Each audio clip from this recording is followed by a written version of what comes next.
Hi, I'm Paul Gruensfelder, social media and digital marketing strategist and vice president of the New Jersey Ad Club.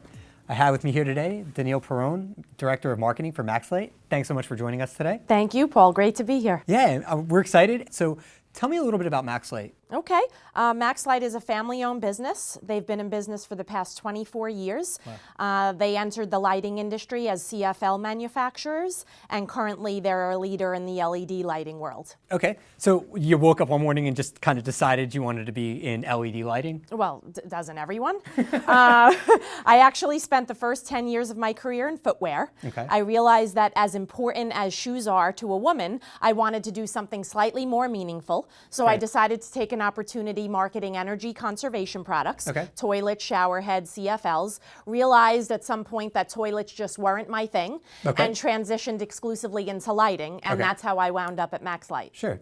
So you're a rebranding expert, correct? Yes. So what are some of the challenges you face when going through a rebrand? Two challenges. The first challenge is in gaining the support and buy-in of the leader of the organization. Sure. Perfect example of this, to put it in layman's terms, you're a 16-year-old high school student, you visit your guidance counselor gives you advice on what you could do to better prepare for your future. You're doing a good job, but there's certain things that you could change to be better. Sure. You go home during dinner, you tell your parents what your guidance counselor says. Depending on how your parents react, that kind of determines how you set the pace for the rest of your life and your future. So your parents react negatively, we did a great job raising you, you don't need to change anything, you're perfect. Or positively, you know what, your guidance counselor made great points. Those are areas for improvement. That could make you that much better. Gotcha. So it all depends on what kind of support you have from the leader in the organization. The other thing is trying to overcome any obstacles as it relates to emotional attachments. That's an area that's very, very sensitive. Not my kid, not my company. My kid doesn't need to improve, neither does my company. So we're talking things like logos, brand names, tags, lockups. Absolutely.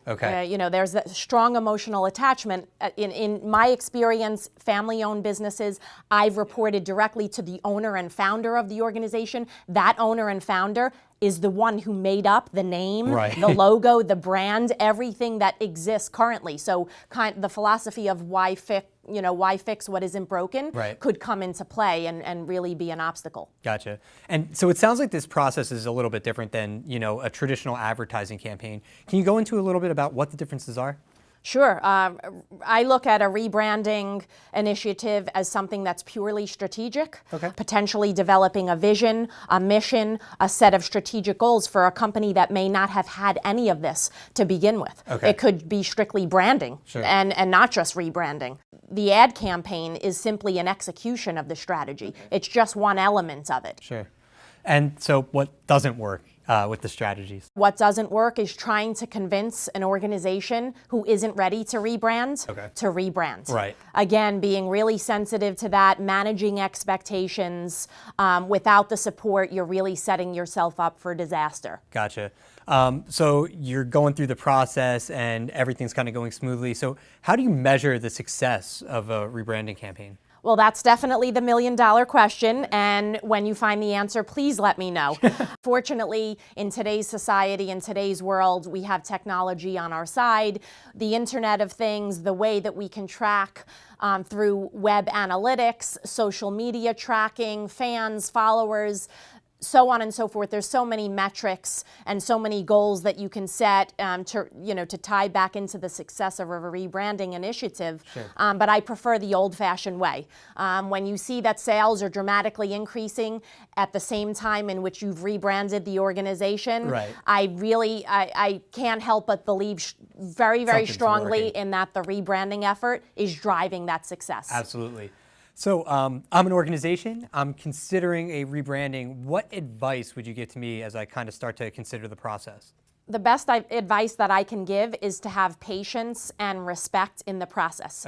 All I could say is it's not for the lighthearted. If you can just hang in there and stick it out, the rewards can be great.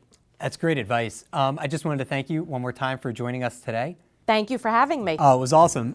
You can find MaxLite online at maxlite.com and on social media. As with the NJ Ad Club, visit us at njadclub.org.